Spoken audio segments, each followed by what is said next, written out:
100 વર્ષ પછી આ રાશિના લોકો માટે જ હોળીના દિવસે ત્રિગ્રહી યોગ બનશે. નમસ્કાર મિત્રો, તમારી પોતાની ચેનલમાં સ્વાગત છે. ચાલો આજના વિડીયોની શરૂઆત કરીએ. 25 માર્ચે ચંદ્રગ્રહણ સવારે 10:23 કલાકે શરૂ થશે અને બપોરે 3:02 સુધી ચાલશે. આ વર્ષે 25 માર્ચ 2024ના રોજ હોળી અને વર્ષનું પ્રથમ ચંદ્રગ્રહણ એક જ દિવસે છે. આ પેનમ્બ્રલ ચંદ્રગ્રહણ કન્યા રાશિમાં થઈ રહ્યું છે. આ દિવસે ચંદ્ર અને કેતુ બંને કન્યા રાશિમાં હશે. ચંદ્રગ્રહણની અસર વ્યક્તિના જીવન પર પડે છે. આ વર્ષનું પ્રથમ ચંદ્રગ્રહણ ખૂબ જ ખાસ છે, જે કેટલીક રાશિઓ માટે ભાગ્યશાળી સાબિત થશે.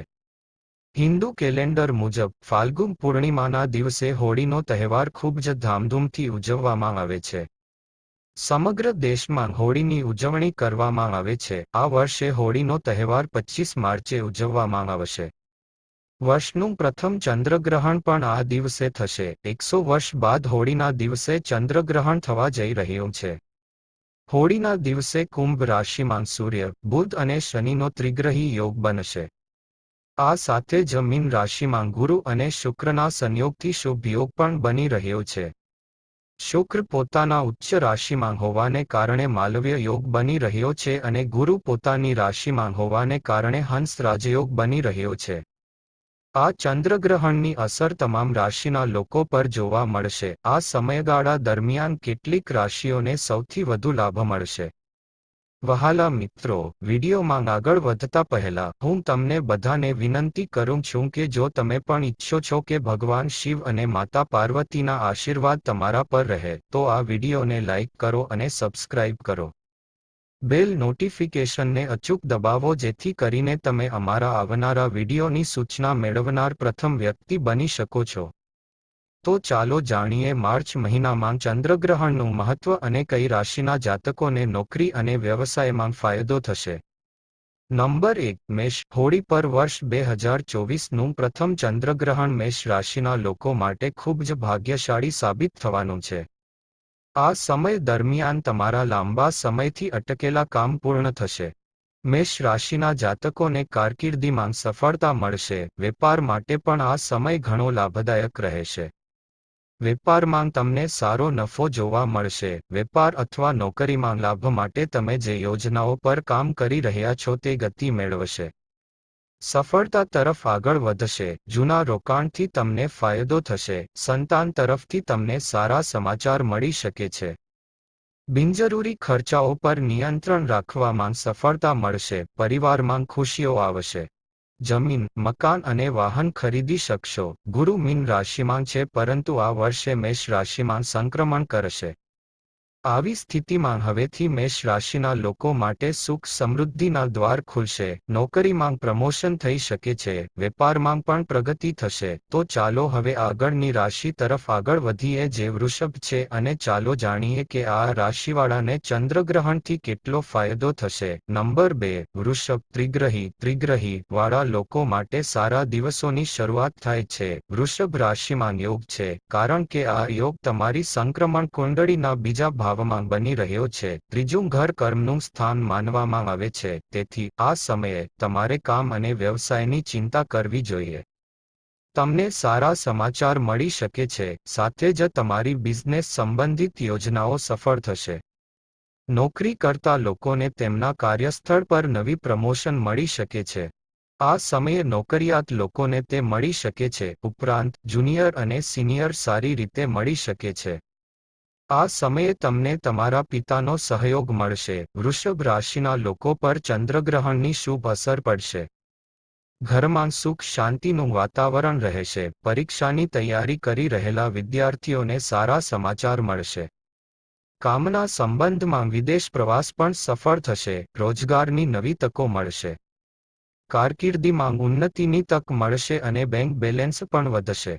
તો આ હતી વૃષભ રાશિ વિશે માહિતી. તો ચાલો આગળની રાશિ તરફ આગળ વધીએ જે મિથુન છે. નંબર 3, મિથુન. મિથુન રાશિના લોકો માટે ત્રિગ્રહી યોગ શુભ સાબિત થઈ શકે છે. કારણ કે આ યોગ તમારી રાશિના ભાગ્ય સ્થાન પર બનવા જઈ રહ્યો છે. તેથી આ સમયે ભાગ્ય તમારી તરફેણ કરી શકે છે. તમે નવું વાહન અને મિલકત પણ ખરીદી શકો છો. ત્યાં તમને તમારા અટકેલા કામમાં સફળતા મળી શકે છે. આ ગ્રહ પરિવર્તનને કારણે તમારા ઘરમાં કેટલાક શુભ કાર્ય પૂર્ણ થઈ શકે છે. કાર્યસ્થળ પર સકારાત્મક પરિણામ જોવા મળશે. આર્થિક સ્થિતિ મજબૂત રહેશે. આત્મવિશ્વાસ વધશે. તમારા પરિવારમાં શાંતિ અને સુખ રહેશે અને પૈસાના રોકાણથી સંબંધિત તમારી યોજનાઓ સફળ થશે. તમે કોઈ પણ ધાર્મિક કે શુભ કાર્યક્રમમાં પણ ભાગ લઈ શકો છો. આ સમયગાળા દરમિયાન તમે દેશ અને વિદેશમાં પણ મુસાફરી કરી શકો છો. મિથુન રાશિ વિશે જાણ્યા પછી ચાલો આગળની રાશિ તરફ આગળ વધીએ જે કર્ક રાશિ છે અને ચાલો જાણીએ કે ચંદ્રગ્રહણની આ રાશિ પર કેટલી અસર પડશે. અંક 4 કર્ક રાશિના લોકો માટે આ ચંદ્રગ્રહ ખૂબ જ ફાયદાકારક રહેશે. આ વર્ષ તમારા માટે ઘણું સારું રહેશે. આ વર્ષે તમને ઘણી મોટી ઉપલબ્ધિઓનો પુરસ્કાર મળી શકે છે. તમારા ઘણા અધૂરા પ્રોજેક્ટ આ વર્ષે પૂરા થઈ શકે છે. કાર્ય વર્ષ 2024ની શરૂઆતથી 30મી એપ્રિલ 2024 સુધી દેવગુરુ ગુરુ તમારા 10મા ઘરમાંથી ગોચર કરશે. એકંદરે આ ત્રિગ્રહી યોગ શુભ સાબિત થશે. તેથી ચાલો આપણે આગલી રાશિ તરફ આગળ વધીએ જે સિંહ રાશિ છે. નંબર 5 સિંહ. આ ગ્રહ પરિવર્તનથી તમને દરેક કાર્યમાં સફળતા મળશે. દેવગુરુ ગુરુની વિશેષ કૃપા રહેશે. સંતાન પ્રાપ્તિની શક્યતાઓ પણ બની શકે છે.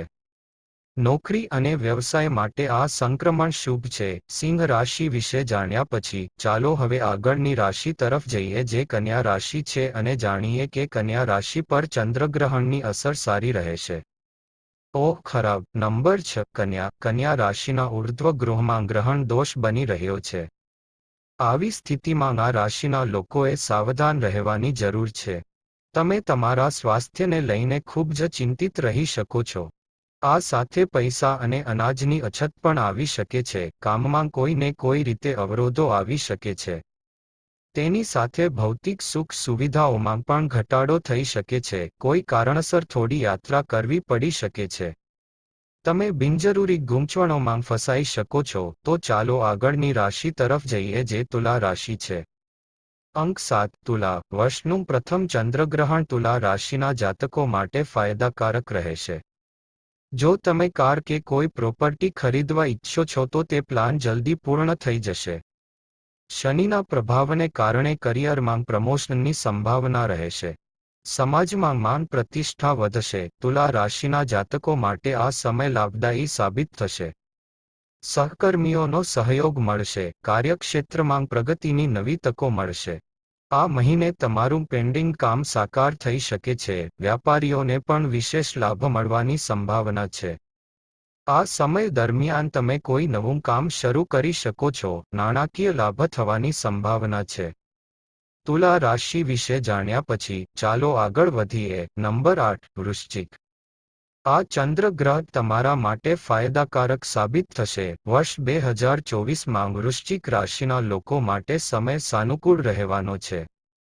વર્ષની શરૂઆતમાં બીજા ભાવમાં સૂર્ય અને મંગળનો સંયોગ, સ્વરાશિમાં 6થા અને 7મા ઘરમાં બુધ અને શુક્રની સ્થિતિ, રાહુ એકાદશીમાં 5મા ઘરમાં ગુરુની સ્થિતિ, કેતુની સ્થિતિ રહેશે. આ વર્ષ તમને સફળતા લાવશે. આ વર્ષે તમને ઘણી તકો પણ મળશે. સપ્ટેમ્બર મહિનામાં તમને અચાનક આર્થિક લાભ થશે. વૃશ્ચિક રાશિના લોકો વિશે જાણ્યા પછી ચાલો હવે આગળની રાશિ તરફ જઈએ જે છે ધનુ રાશિ. નંબર 9 ધન રાશિ. તમારા માટે આ ગ્રહ પરિવર્તન કાર્યસ્થળ પર પ્રમોશનની સાથે નવી જવાબદારીઓ લાવશે. માન સન્માનમાં વધારો થશે. વેપારમાં કંઈક નવું કરી શકશો. જો કે તમારે તમારા સ્વાસ્થ્યનું ધ્યાન રાખવું પડશે. બસ આટલું જ ધનુ રાશિના લોકો વિશે છે. હવે આગળની રાશિ તરફ જઈએ જે છે મકર રાશિ. નંબર 10 મકર. ત્રિગ્રહી યોગ મકર રાશિના લોકો માટે ફાયદાકારક સાબિત થઈ શકે છે. કારણ કે સૂર્ય, શુક્ર અને શનિનો આ સંયોગ તમારી રાશિમાં પૈસા અને વાણીના ઘર પર બનવા જઈ રહ્યો છે. તેથી આ સમયે તમને અચાનક આર્થિક લાભ થઈ શકે છે. ઉપરાંત કારકિર્દી અને વ્યવસાયમાં પ્રગતિ તમારી માનસિક સ્થિતિને મજબૂત કરશે અને આત્મવિશ્વાસ વધારશે. તમે તમારી વાણીમાં તેની અસર જોશો, તમારું વ્યક્તિત્વ પણ સુધરશે. તે જ સમયે આ સમય એવા લોકો માટે ફાયદાકારક સાબિત થઈ શકે છે જેમનું કાર્ય માર્કેટિંગ, સંદેશાવ્યવહાર, કલા અને શિક્ષણના ક્ષેત્ર સાથે સંબંધિત છે. ચાલો હવે આગળની રાશિ તરફ જઈએ જે કુંભ રાશિ છે. નંબર 11 કુંભ. તમારી રાશિમાં ગ્રહોના પરિવર્તનને કારણે તમારી રાશિમાં બુધાદિત્ય યોગ બની રહ્યો છે, જે તમારી આર્થિક સ્થિતિને મજબૂત કરશે અને તમારા માન સન્માનમાં પણ વધારો કરશે. શનિ, શુક્ર અને સૂર્યદેવનો સંયોગ તમારા માટે ફાયદાકારક સાબિત થઈ શકે છે. કારણ કે આ સંયોગ તમારી રાશિના ચડતા ઘર પર થવાનો છે, તેથી આ સમયે તમારા વ્યક્તિત્વમાં સુધારો થશે. તમારો આત્મવિશ્વાસ પણ વધશે. આ સમય દરમિયાન તમને તમારી કારકિર્દી સાથે સંબંધિત કેટલાક સારા સમાચાર મળી શકે છે. ઉપરાંત, ભાગીદારીમાં વ્યવસાય શરૂ કરનારા લોકો માટે આ સારો સમય છે. તમારી સંપત્તિમાં વધારો થશે. જેઓ પરિણીત છે તેમના માટે આ સમય અદ્ભુત સાબિત થઈ શકે છે. કુંભ રાશિના લોકો વિશે જાણ્યા પછી, ચાલો હવે છેલ્લી રાશિ તરફ આગળ વધીએ અને જાણીએ કે આ રાશિને ચંદ્રગ્રહણથી કેટલા શુભ પરિણામ મળશે. અંક 12 મીન. હાલમાં ગુરુ તમારી રાશિમાં જ ગોચર કરી રહ્યો છે. ત્રિગ્રહી યોગ દ્વારા તમને અચાનક ધન પ્રાપ્તિ થઈ શકે છે. પરિવારમાં સુખ શાંતિ રહેશે. આજ માટે આટલું જ મિત્રો. અમારો આજનો વિડિયો તમને કેવો લાગ્યો તે અમને કોમેન્ટ કરીને જણાવો. જો તમને અમારો વિડિયો પસંદ આવ્યો હોય તો કોમેન્ટમાં જય માં લક્ષ્મી લખો. તો મિત્રો, મળીએ આગામી વિડિયોમાં નવી માહિતી સાથે. ભગવાન તમને બધાને આશીર્વાદ આપે. જય શ્રી કૃષ્ણ મિત્રો.